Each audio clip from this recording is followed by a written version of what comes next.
Fish is Fish by Leo Lionni.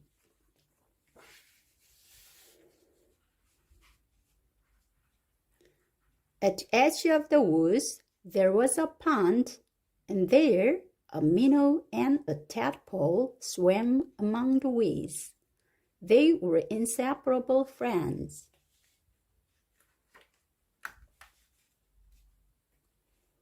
One morning, the tadpole discovered that during the night he had grown 2 little legs. "Look," he said triumphantly. "Look, I am a frog." "Nonsense," said the minnow.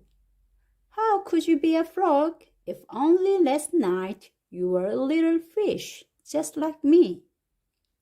They argued and argued until finally the tadpole said, "Frogs are frogs, and fish is fish, and that's that."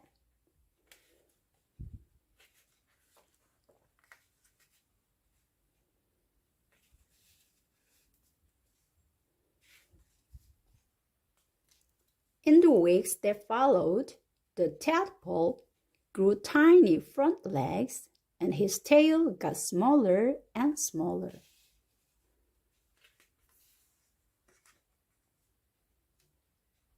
And then, one fine day, a real frog now, he climbed out of the water and onto the grass bank.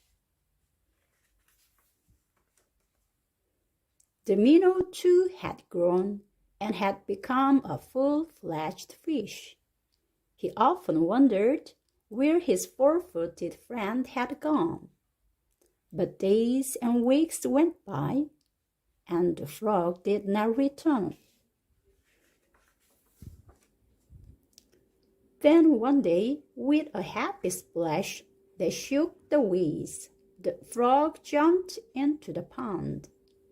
"Where have you been?" asked the fish excitedly. "I have been about the world, hopping here and there," said the frog, "and I have seen extraordinary things." "Like what?" asked the fish.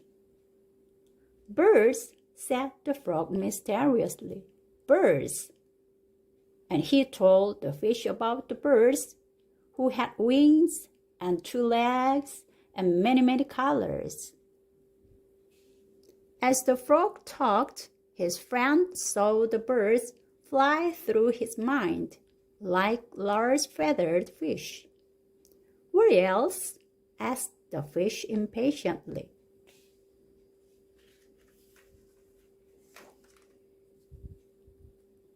"Cows," said the frog. "Cows. They have 4 legs, horns, eat grass, and carry pink bags of milk." "And people," said the frog. "Men, women, children."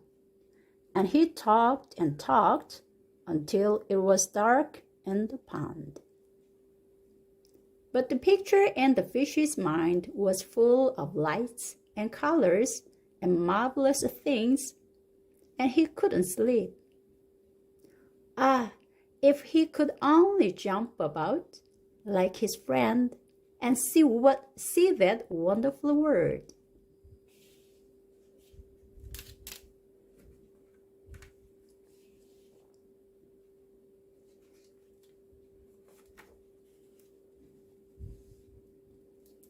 And so the days went by.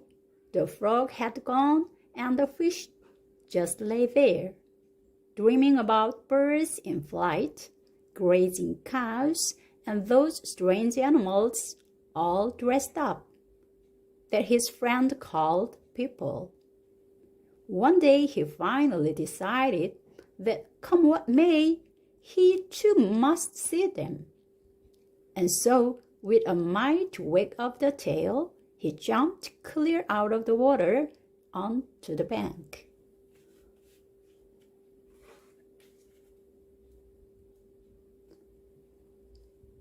He landed in the dry, warm grass, and there he lay gasping for air, unable to breathe or to move. "Help!" he groaned feebly.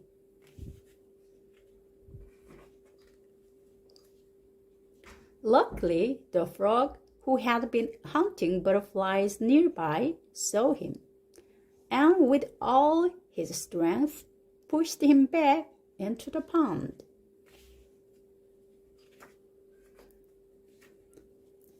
Still stunned, the fish floated about for an instant. Then he breathed deeply, letting the clean, cool water run through his gills. Now he felt weightless again, and with an ever so slight motion of the tail, he could move to and fro, up and down as before. The sun rays reached down within the weeds and gently shifted patches of luminous color. This world was surely the most beautiful of all worlds. He smiled at his friend, the frog, who stood watching him from a lily leaf. "You are right," he said. "Fish is fish." The end.